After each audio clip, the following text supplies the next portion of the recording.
அனைவருக்கும் வணக்கம். சற்று முன்பு தமிழக அரசு இன்று வெளியிட்டுள்ள 25 முக்கியமான அறிவிப்புகள் என்னென்ன என்பதை பற்றி தான் நம்ம இந்த வீடியோவில் டீட்டெயிலாக பார்க்க போகிறோம். ஸோ முடிந்த அளவுக்கு இந்த வீடியோவை ஸ்கிப் பண்ணாமல் முழுமையாக பாருங்கள். இந்த வீடியோக்குள்ளே போகிறதுக்கு முன்னாடி இந்த வீடியோக்கு ஒரு லைக் பட்டனை ப்ரெஸ் பண்ணிடுங்க. நீங்கள் இதுவரைக்கும் என்னோட சேனலை சப்ஸ்கிரைப் பண்ணாமல் இருந்தீங்கன்னா மறக்காமல் சப்ஸ்கிரைப் பண்ணிக்கோங்க. கூடவே அந்த பெல் சிம்பளையும் மறக்காமல் கிளிக் பண்ணிக்கோங்க. சரி, வாங்க இப்போ நாம் வீடியோக்குள்ளே போகலாம். முதல் அறிவிப்பு: தாவைக்கா தலைமையிலான தமிழக அமைச்சரவை இரண்டாவது முறையாக விரிவாக்கம் செய்யப்பட்டது. அமைச்சரவை விரிவாக்க நிகழ்வில் விசிக துணை பொதுச் செயலாளரும் திண்டிவனம் சட்டமன்ற உறுப்பினருமான வன்னியரசு தமிழக அமைச்சராக பொறுப்பேற்றுக் கொண்டார். அதேபோல இந்திய யூனியன் முஸ்லீம் லீக் கட்சியை சேர்ந்த பாபநாசம் எம்எல்ஏவான ஷாஜகானும் அமைச்சராக பொறுப்பேற்றுக் கொண்டார். அமைச்சராக பொறுப்பேற்றுக் கொண்டுள்ள பாபநாசம் எம்எல்ஏ ஷாஜகானுக்கு சிறுபான்மையினர் நலத்துறை ஒதுக்கப்பட்டுள்ளது. அதேபோல புதிய அமைச்சராக பொறுப்பேற்றுக் கொண்டுள்ள திண்டிவனம் சட்டமன்ற உறுப்பினருமான வன்னியரசுவுக்கு ஆதி திராவிட பழங்குடியினர் நலனை உள்ளடக்கிய சமூக நீதித்துறை ஒதுக்கீடு செய்யப்பட்டுள்ளது. இரண்டாவது அறிவிப்பு: தாவேகா ஆட்சி அமைத்த பிறகு பல்வேறு துறைகளில் விடப்பட்ட 100க்கும் மேற்பட்ட குறுகிய கால டெண்டர்கள் ரத்து செய்யப்பட்டது.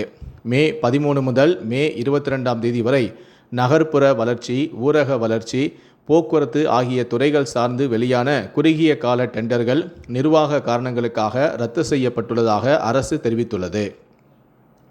மூன்றாவது அறிவிப்பு: தமிழ்நாட்டில் ஜூன் 18ஆம் தேதி மாநிலங்களவை இடைத்தேர்தல் நடைபெறும் என தேர்தல் ஆணையம் அறிவித்துள்ளது. சி.வி. சண்முகம் ராஜினாமாவை தொடர்ந்து காலியாக உள்ள இடத்திற்கு இடைத்தேர்தல் அறிவிக்கப்பட்டுள்ளது. இந்த மாநிலங்களவை இடைத்தேர்தலுக்கான வேட்புமனு தாக்கல் ஜூன் 1ஆம் தேதி தொடங்குகிறது. வேட்புமனு தாக்கல் செய்ய கடைசி நாள் ஜூன் 8. ஜூன் 9ஆம் தேதி மனு தாக்கல் மீதான பரிசீலனை நடைபெறும் என்றும் வேட்புமனுவை வாபஸ் பெற ஜூன் 11ஆம் தேதி கடைசி நாள் என்றும் அறிவிக்கப்பட்டுள்ளது. ஒருவருக்கு மேல் போட்டியிடும் பட்சத்தில் ஜூன் 18ஆம் தேதி வாக்குப்பதிவு நடத்தப்பட்டு அன்று மாலையே முடிவுகளும் அறிவிக்கப்படும் என்றும் தெரிவிக்கப்பட்டுள்ளது. நான்காவது அறிவிப்பு: தமிழகம் முழுவதும் உள்ள கல் குவாரிகளில் சோதனை நடத்த கனிம வளத்துறை அமைச்சரான பிரபு உத்தரவிட்டுள்ளார். தமிழகம் முழுவதும் இயங்கி வரும் 3000க்கும் மேற்பட்ட கல் குவாரிகளில் விதிமீறல் குவாரிகளை உடனடியாக மூடி அபராதம் வசூலிக்கப்படும் என்றும், சட்டவிரோதமாக செயல்படும் கல்குவாரிகளின் விவரங்களை எடுக்கவும் மாவட்ட கனிம வளத்துறையினர் ஆய்வு செய்து அறிக்கை தரவும் உத்தரவிட்டுள்ளார். ஐந்தாவது அறிவிப்பு: தமிழ்நாட்டில் புதிதாக 8000 தனியார் மருத்துவமனைகளை திறப்பதற்கு தற்காலிக அனுமதி வழங்க தமிழ்நாடு அரசு உத்தரவிட்டது. ஆன்லைன் மூலம் தேவையான தகவல்களை பதிவேற்றம் செய்தாலே தற்காலிக சான்றிதழை உடனே வழங்கவும், முழு ஆய்வுக்கு பின்னர் நிரந்தர சான்றிதழ்கள் வழங்கவும் மருந்துத்துறை அமைச்சரான அருண்ராஜ் கூறியுள்ளார். ஆறாவது அறிவிப்பு: 16 IAS அதிகாரிகளை இடமாற்றம் செய்து தமிழ்நாடு அரசு உத்தரவிட்டுள்ளது. வணிக வரி மற்றும் பதிவுத்துறை செயலாளராக குமரகுருபரன் நியமனம். திட்டம் மற்றும் வளர்ச்சித்துறை கூடுதல் தலைமைச் செயலாளராக சந்தியா வேணுகோபால் சர்மா நியமனம். திருப்பத்தூர் ஆட்சியராக ரவிக்குமார் நியமனம் செய்து தமிழ்நாடு அரசு உத்தரவிட்டுள்ளது. ஏழாவது அறிவிப்பு: 6 IPS அதிகாரிகளை இடமாற்றம் செய்து தமிழ்நாடு உள்துறை செயலாளர் மணிவாசன் உத்தரவிட்டுள்ளார். திருச்சி மாவட்ட காவல் கண்காணிப்பாளராக டோங்கரே பிரவீன் உமேஷ் IPS நியமிக்கப்பட்டுள்ளார். போக்குவரத்து மற்றும் சாலை பாதுகாப்பு ஐஜியாக PK செந்தில்குமாரி நியமிக்கப்பட்டுள்ளார். மகளிர் மற்றும் குழந்தைகளுக்கு எதிரான குற்றப்பிரிவு SPயாக ஷியாமலா தேவி நியமிக்கப்பட்டுள்ளார். திருச்சி, பெரம்பலூர், தென்காசி, திருப்பத்தூர் மாவட்டங்களுக்கு புதிய SPக்களும் நியமிக்கப்பட்டுள்ளனர். எட்டாவது அறிவிப்பு: ஊழியர்கள் பற்றாக்குறைக்கு நடவடிக்கை உள்ளிட்ட கோரிக்கைகளை வலியுறுத்தி பாரத் ஸ்டேட் வங்கி ஊழியர்கள் நாடு தழுவிய வேலைநிறுத்த போராட்டத்தை அறிவித்துள்ளனர். அதன்படி வருகிற மே 25, 26 திங்கள், செவ்வாய் ஆகிய தேதிகளில் நாடு முழுவதும் உள்ள SBI வங்கி ஊழியர்கள் வேலை நிறுத்தத்தில் ஈடுபட உள்ளனர். அதற்கு முந்தைய மே 23 4வது சனிக்கிழமை, மே 24 ஞாயிற்றுக்கிழமை நாட்களாகும். அதேபோல மே 27ஆம் தேதி பக்ரீத் பண்டிகை அன்று பெரும்பாலான மாநிலங்களில் அரசு விடுமுறை நாளாகும். இதனால் SBI வங்கி சேவைகள் தொடர்ந்து 5 நாட்கள் முடங்கும் அபாயம் ஏற்பட்டுள்ளது. 9வது அறிவிப்பு: காங்கோ உகண்டாவில் எபோலா வைரஸ் பரவல் அதிகரித்து வரும் நிலையில் இந்தியாவிலும் முன்னெச்சரிக்கை தடுப்பு நடவடிக்கைகளை தீவிரப்படுத்த அனைத்து மாநிலங்கள், யூனியன் பிரதேசங்களுக்கு ஒன்றிய சுகாதார அமைச்சகம் உத்தரவிட்டுள்ளது. வெளிநாடுகளிலிருந்து வரும் பயணிகளிடம் வெப்ப பரிசோதனை உள்ளிட்டவை கட்டாயமாக்கப்பட்டுள்ளது. எப்போலோ சிகிச்சைக்காக பிரத்யேக வார்டுகளும் ஆம்புலன்ஸ்களை தயார் நிலையில் வைத்திருக்கவும் அறிவுறுத்தப்பட்டுள்ளது. 10வது அறிவிப்பு. அரபிக்கடல், வங்கக்கடல் பகுதிகளில் அடுத்தடுத்து 2 குறைந்த காற்றழுத்த தாழ்வு பகுதி உருவாக வாய்ப்புள்ளது. 24ஆம் தேதி வாக்கில் மத்திய கிழக்கு அரபிக்கடலில் ஒரு குறைந்த காற்றழுத்த தாழ்வு பகுதி உருவாக வாய்ப்புள்ளது. அரபிக்கடலில் குறைந்த காற்றழுத்த தாழ்வு பகுதி உருவாகி அடுத்த 4 நாட்களில் வடக்கு திசையை நோக்கி நகரக்கூடும். 11வது அறிவிப்பு. தாவைக்கா கட்சியின் வியூக வகுப்பாளராக செயல்பட்டு வந்த ஜான் ஆரோக்கியசாமி முதலமைச்சரின் அரசியல் ஆலோசகராக நியமிக்கப்பட்டுள்ளதாக தகவல்கள் வெளியாகியுள்ளது.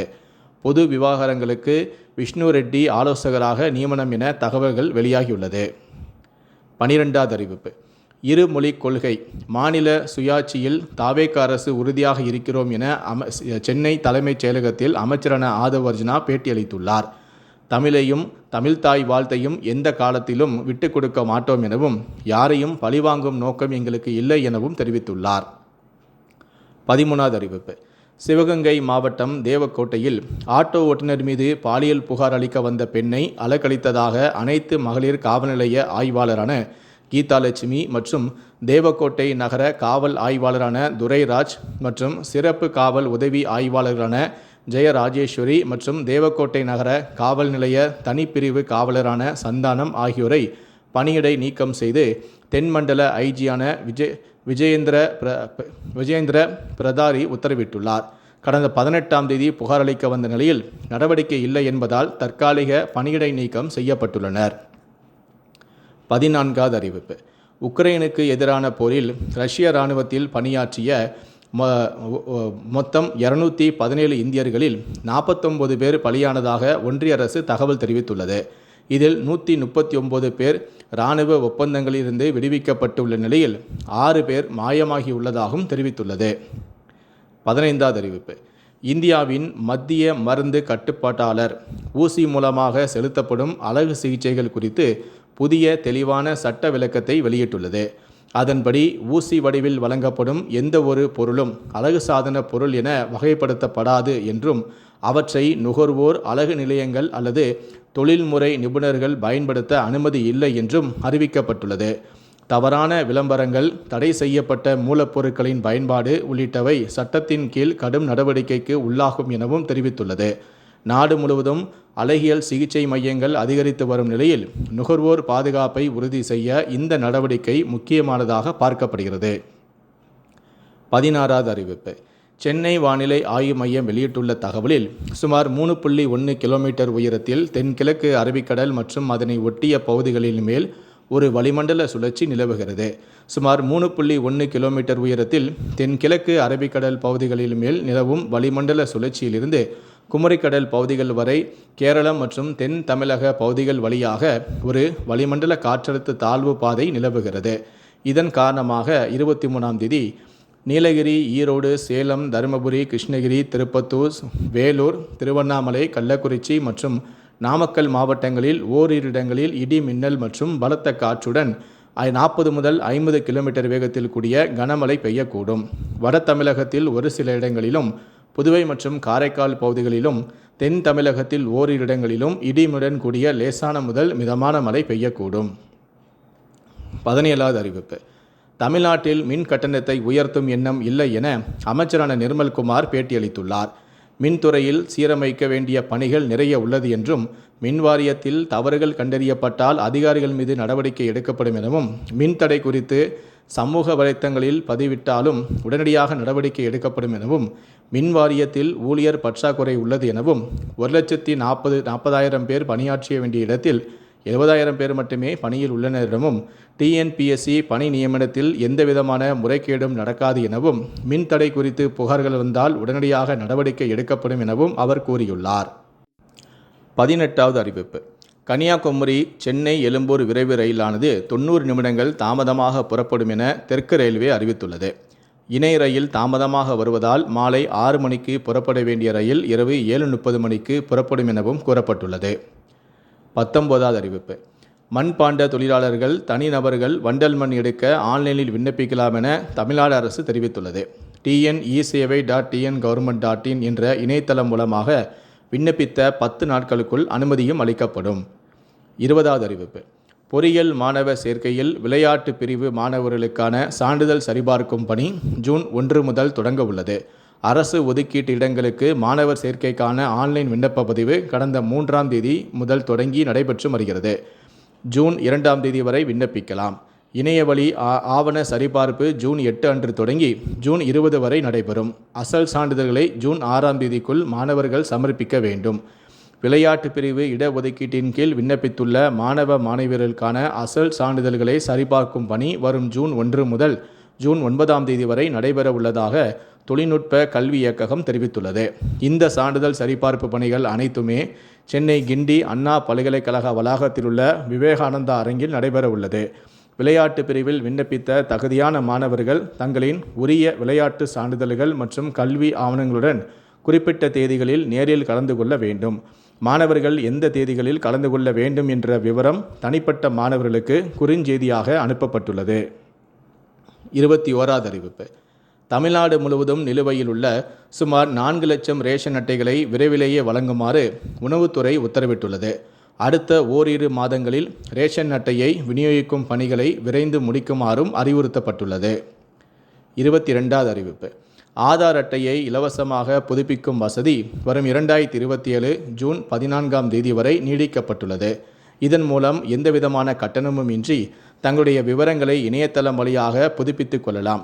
பெயர், பிறந்த தேதி, பாலினம், முகவரி, கைபேசி எண், மின்னஞ்சல் முகவரி, பயோமெட்ரிக் மற்றும் என அனைத்து விவரங்களையும் புதுப்பிக்க ஆதார் பதிவு மையத்தை நீங்கள் அணுக வேண்டும். முகவரியை மாற்றுவதற்கு my.aadhar.uday.government.in என்ற இணையதளம் மூலமாகவும் ஆவணத்தை பதிவேற்றம் செய்து புதுப்பித்துக் கொள்ளலாம். 23வது அறிவிப்பு. 5 ஆண்டு சட்டப்படிப்புகளுக்கு ஜூன் 5ஆம் தேதி வரை அதிகாரப்பூர்வ இணையதளத்தில் நீங்கள் விண்ணப்பிக்கலாம் என தமிழ்நாடு டாக்டர் அம்பேத்கர் சட்ட பல்கலைக்கழக பதிவாளர் தெரிவித்துள்ளார். மேலும் 3 ஆண்டு சட்டப்படிப்பு மற்றும் முதுகலை சட்ட மேற்படிப்புக்கான சேர்க்கையை விண்ணப்பிக்கும் தேதிகள் பல்கலைக்கழக இணையதளத்தில் பின்னர் அறிவிக்கப்படும் என்றும் தமிழ்நாடு டாக்டர் அம்பேத்கர் சட்ட பல்கலைக்கழக பதிவாளர் தெரிவித்துள்ளார். 24வது அறிவிப்பு. 11ஆம் வகுப்பு மற்றும் +2 பொதுத் தேர்வில் தேர்ச்சி பெறாத மாணவர்கள் 30ஆம் தேதி வரை மேல்நிலை துணைத் தேர்வுக்கு விண்ணப்பிக்கலாம் என்று அரசு தேர்வுகள் இயக்ககம் அறிவித்துள்ளது. மாணவர்கள் தங்கள் பயின்ற பள்ளி வாயிலாகவும் தனி தேர்வர்கள் மாவட்ட வாரியான சேவை மையங்கள் மூலமாகவும் விண்ணப்பிக்கலாம். ஆன்லைன் பதிவு கட்டணம் மற்றும் தேர்வு கட்டணம் செலுத்தி விண்ணப்பிக்கலாம் என அரசு தேர்வு இயக்ககம் தெரிவித்துள்ளது. 25வது அறிவிப்பு. +2 முடித்த மாணவர்கள் சென்னை அரசு திரைப்படக் கல்லூரியில் சேர விண்ணப்பிக்கலாம் என தமிழ்நாடு அரசு அறிவித்துள்ளது. தமிழக அரசின் எம்ஜிஆர் திரைப்படம் மற்றும் தொலைக்காட்சி பயிற்சி நிறுவனம் தரமணியில் உள்ளது. இக்கல்லூரியில் ஒளிப்பதிவு, டிஜிட்டல் இன்டர்மீடியேட், ஒளிப்பதிவு, இயக்ககம் மற்றும் திரைக்கதை எழுதுதல், எடிட்டிங், அனிமேஷன் மற்றும் விஷுவல் எஃபெக்ட் ஆகிய 6 பாடங்களில் இளங்கலை பட்டப்படிப்பு பேச்சுலர் ஆஃப் விஷுவல் ஆர்ட்ஸ் வழங்கப்படுகிறது. மாணவர்கள் விண்ணப்ப படிவம் மற்றும் விளக்க கையேடை filminstitute.tngovernment.in என்ற இணையதளத்தில் பதிவிறக்கம் செய்து கொள்ளலாம். பூர்த்தி செய்யப்பட்ட விண்ணப்பத்தை விண்ணப்ப கட்டணம் மற்றும் தேவையான ஆவணங்களுடன் ஜூன் 2ஆம் தேதி மாலை 5 மணிக்குள் ஆன்லைனில் பதிவேற்றம் செய்ய வேண்டும். இந்த 25 அறிவிப்புகளை பற்றிய உங்களுடைய கருத்துக்கள் என்ன அப்படிங்கிறத கீழே இருக்கக்கூடிய கமெண்ட் செக்ஷனில் மறக்காமல் சொல்லுங்கள். முடிந்தளவுக்கு இந்த வீடியோவை மற்றவங்களுக்கும் ஷேர் பண்ணுங்கள். மேலும் இது போன்ற பல வீடியோக்களை நீங்கள் பார்க்கணும் அப்படின்னு நினச்சிங்கன்னா மறக்காமல் என்ன சேனல் நீங்கள் சப்ஸ்கிரைப் பண்ணுங்கள். கூடவே அந்த பெல் சிம்பலையும் மறக்காமல் கிளிக் பண்ணுங்கள். நன்றி, வணக்கம்.